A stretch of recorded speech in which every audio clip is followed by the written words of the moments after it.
Canada के प्रधानमंत्री mark Carney ने प्रधानमंत्री नरेंद्र मोदी को फोन करके G7 शिखर सम्मेलन में शामिल होने का निमंत्रण दिया है।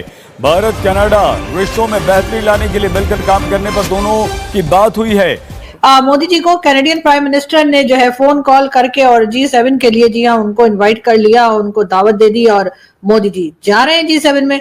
जी हाँ, पहले तो यही कहा जा रहा था कि मोदी जी नहीं जाएंगे और कनाडा से नहीं कहा गया और कई तरह की जो आप लोग समझते हैं मीम वगैरह बनते हैं सोशल मीडिया पर वो बनाए जा रहे थे। उसके साथ साथ ये भी कहा जा रहा था कि नहीं जाएंगे, अगर इन्विटेशन आ भी गया तब भी नहीं जाएंगे। हालांकि ऐसा बहुत कम होता है, इसलिए कि मोदी जी तो पाकिस्तान भी आ गए थे बिना इन्विटेशन। भारत ने अमेरिका की नहीं सुननी, भारत ने चीन की नहीं सुननी, भारत ने दुनिया की नहीं सुननी है भाई।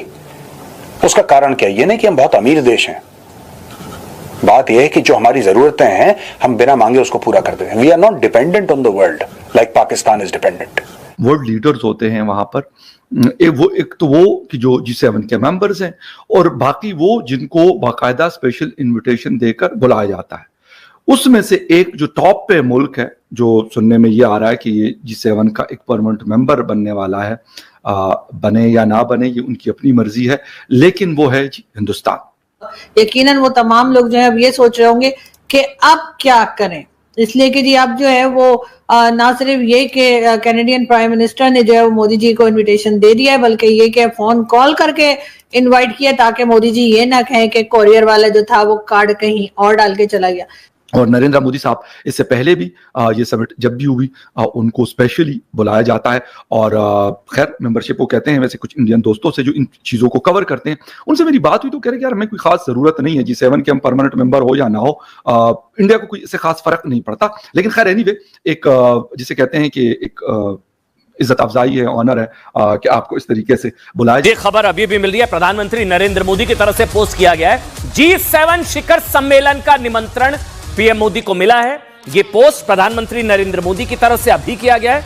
उन्होंने जानकारी दी है कि कनाडा के प्रधानमंत्री का फोन आया और मैंने उनको जीत की शुभकामनाएं दी और जो इनवाइट उन्होंने मुझे G7 समिट में शामिल होने के लिए दिया उसके लिए मैंने उनको धन्यवाद दिया। तो इसलिए एहतियात के तौर पे कैनेडियन प्राइम मिनिस्टर ने बाकायदा फोन कॉल करके और प्राइम मिनिस्टर मोदी को इनविटेशन दिया है G7 समिट का। तो बहरहाल मोदी जी ने भी फौरन ही टाइम जाया किए बगैर ही हाँ कर दी कि बस में अभी आया। और जी अब मोदी जी जा रहे हैं मोदी को लेकर, और कहा यह जा रहा था कि जो G7 का समिट होने जा रहा है उसके अंदर 6 साल के बाद जो है वो Indian prime minister Narendra Modi ji को नहीं बुलाया गया। इसके ऊपर जी कई लोग जो है वो भारत से भी जश्न मना रहे थे और पाकिस्तान में भी बहुत खुशी मनाई गई थी।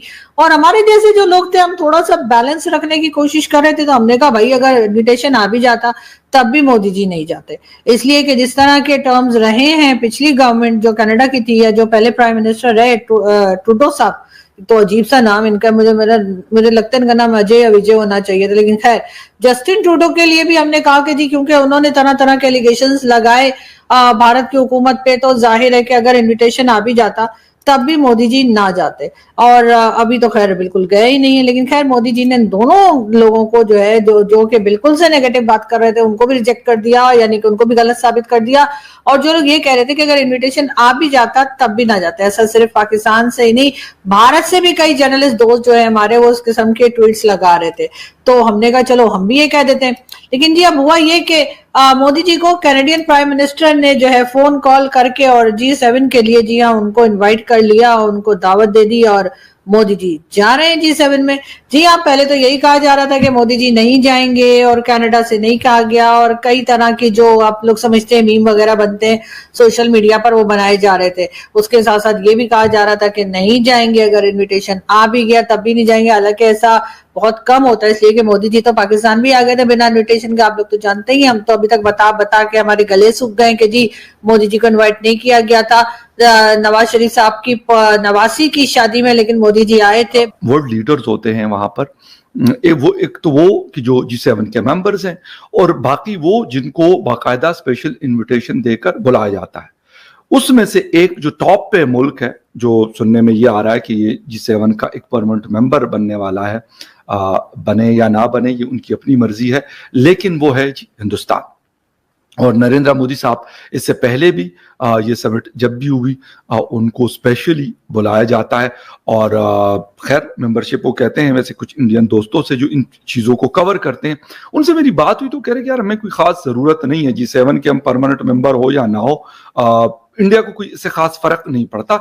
लेकिन खैर एनीवे एक जिसे कहते हैं कि एक इज्जत अफजाई है, ऑनर है कि आपको इस तरीके से बुलाया जाता है। और सिर्फ ना बुलाया जाता है बल्कि बड़ा एक जिसे कहते हैं कि VVVIP जिसको प्रोटोकॉल कहा जाता है, यानी वहां पे जितने भी मेंबर्स हैं वो और जो वहां पे आए होते हैं साइडलाइन में वो सब के सब चाह रहे होते हैं कि यार वो नरेंद्र मोदी साहब प्राइम मिनिस्टर ऑफ इंडिया से कोई हाथ मिला ले, कोई बात कर ले, कोई बिजनेस वगैरह इस तरह की चीजों के ऊपर बड़े इंटरेस्टेड नजर आते हैं।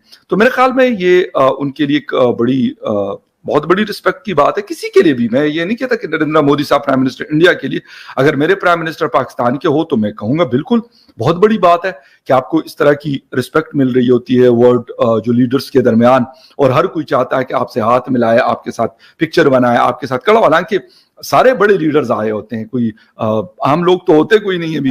अगर हम लोग आपने G7 मीटिंग की बात की तो इसके अंदर जो इंडिया है वो परमानेंट मेंबर नजर नहीं आता हम लोगों को G7 के अंदर, ठीक है।